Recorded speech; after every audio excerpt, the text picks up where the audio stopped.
Assalamualaikum warahmatullahi wabarakatuh. Puji syukur kepada Allah Subhanahu wa Ta'ala yang masih menyembahkan rahmatnya kepada saya, sehingga saya masih bercerita. Yang kedua, terima kasih untuk teman-teman yang telah membantu channel saya. Mudah-mudahan kebaikan kalian dibalas oleh keberkahan beserta kebahagiaan serta keselamatan oleh Allah Subhanahu wa Ta'ala.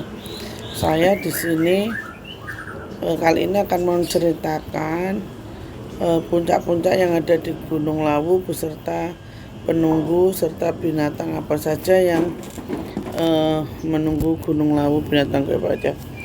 Jadi Gunung Lawu ini memiliki 3 puncak, yaitu puncak Hargodumiling, Hargodalem, dan Hargodumilah. Hargodumilah ini puncak tertinggi, jadi dari Mbokyum ke atas lagi itu namanya Hargodumilah. Puncak Hargodumilah itu puncak tertinggi di Gunung Lawu. Nah, di Hargodumilah ini di setiap puncak ini ada penunggunya. Nah, yang penunggu paling yang di Hargodalem ini namanya Eyang Dipo Manggolo, atau orang yang biasa menyebutnya Sunan Lawu. Nah, Sunan Lawu ini terkadang beliau ini berwujud harimau putih. Harimau putih. Nah, di Hargodumiling sama Hargodalem ini itu yang menunggu adalah Eyang apa?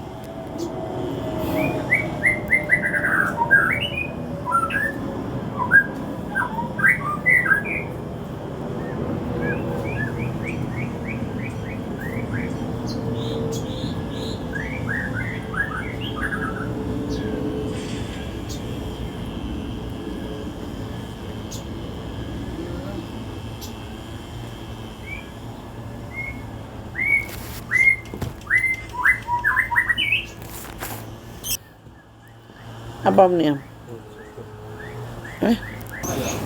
Nah, ketiganya ini kalau ke Tunggul-Wulung itu kadang Tunggul-Wulung ini menyaruh jadi menjangan atau kijang. Jadi di situ itu Gunung Lawu ini adalah gunung yang sangat mistis, percaya atau tidak, di dalamnya itu ada kehidupan lain. Jadi di Gunung Lawu ini, kalau udah mendaki Gunung Lawu, usahakan jangan sampai untuk pertama itu mengambil tumbuhan apapun yang ada di situ. Terus yang kedua, jangan pernah membuang sampah di sembarangan tempat. Jadi kalau mungkin di Gunung Lawu kamu bisa melakukan itu, tapi kalau untuk di Gunung Lawu usahakan untuk yang membuang sampah untuk dibawa diambil kembali. Terus yang ketiga, jangan pernah memakai baju berwarna hijau. Kenapa kok tidak boleh memakai baju berwarna hijau? Ini bukan hanya sekedar mitos sebenarnya. Karena gini, kalau ini secara fakta, kalau kamu memakai baju hijau dan ada kemungkinan tersesat dan kamu tidak bisa ibaratnya berkomunikasi atau apa, itu akan sulit ditemukan oleh tim SAR. Yang kedua, dari hal mistisnya, di Gunung Lawu ini ada satu penunggu perempuan yang waktu itu saya bilang memandikan saya waktu di gerbang setelah keluar dari pasar itu. Dia itu senang sekali dengan warna hijau.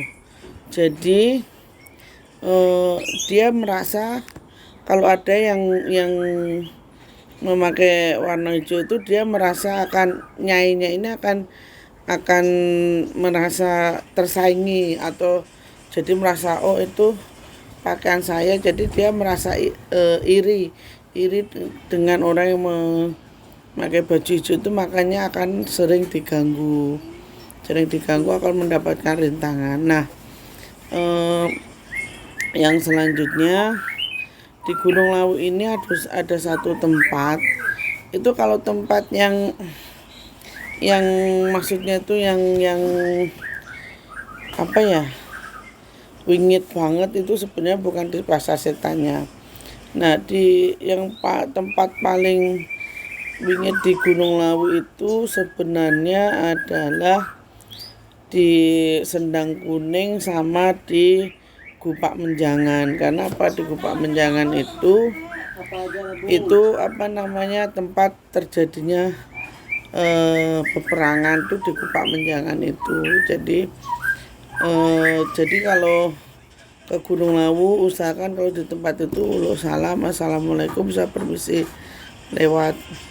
Nah, di Telaga Kuning ini di situ itu, mohon maaf saya harus menyebutkan, di situ itu ada tempat dari koren-koren yang sudah hilang di Gunung Lawu atau yang tidak sempat dibawa pulang oleh tim SAR, itu ditempatkan di Telaga Kuning ini, termasuk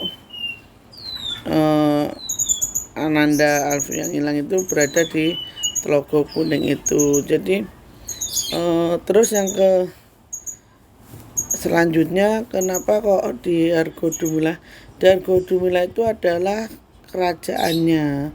Jadi kerajaannya itu berada di Argodumila dengan singgasananya itu Sunan Lawu. Jadi ini beda, Sunan Lawu sama Sinuwun itu beda. Sunan Lawu ini ya yang di Pomanggolo tadi. Kalau Sinuwun Lawu ini tidak perlu saya jelaskan karena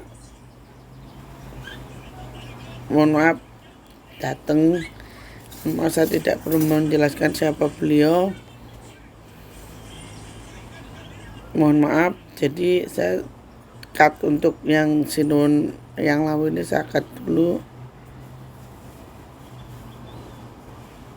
saya potong, jadi nggak perlu saya jelaskan. Merinding.